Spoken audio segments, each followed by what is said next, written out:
Ils sont venus nombreux à l'appel de la famille de Rosnay pour inaugurer la restauration des vitraux de la chapelle du domaine familial de Rochefort à la Haye-Foissière. Mais avant tout, un peu d'histoire. Particularité de ce domaine du XVIIIe siècle, il a été créé de toutes pièces par des armateurs nantais faisant du commerce avec les îles en 1762, ces derniers ayant décidé d'industrialiser le vin au sud de Nantes.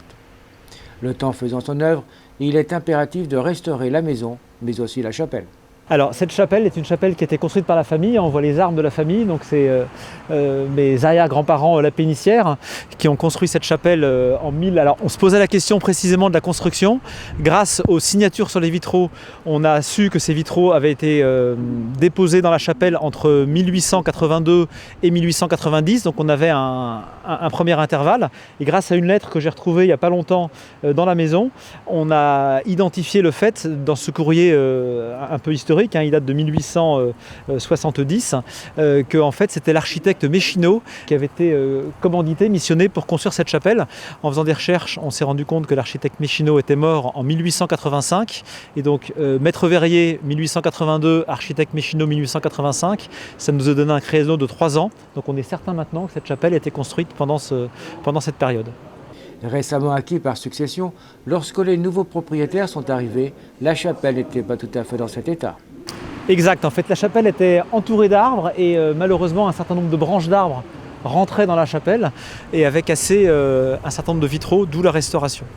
Alors on trouvait ça dommage de laisser cette chapelle à l'abandon, on trouvait ça dommage qu'il pleuve dans la chapelle et on s'est rendu compte que les vitraux avaient une qualité picturale très intéressante.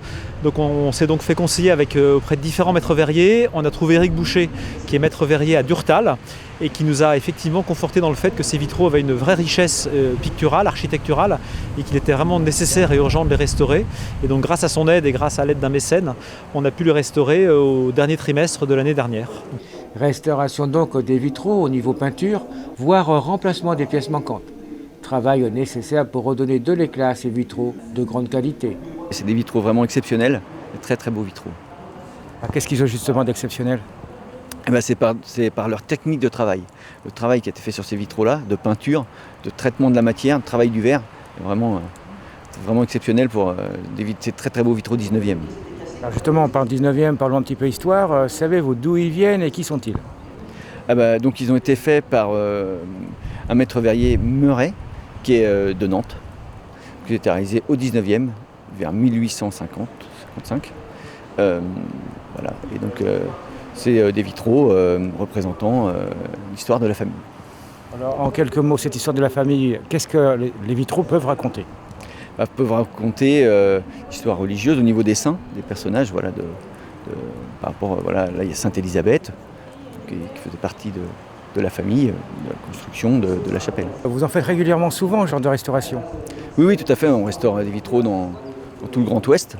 Donc voilà, on intervient pour restaurer, parce que voilà, des vitraux soit sont cassés, ou soit tous les vitraux, au bout de 100-150 ans, le plomb s'altère. Donc il faut remplacer le plomb.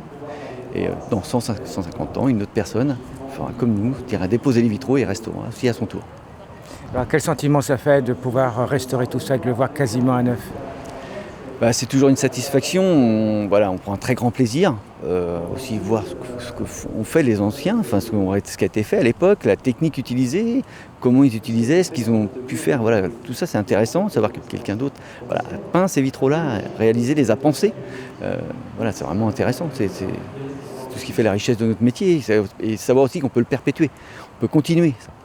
De l'aide fut la bienvenue pour la restauration des vitraux. Ils se sont vus remettre le prix Bellemain, vieille maison française, participant ainsi au financement d'un tiers du prix de la restauration.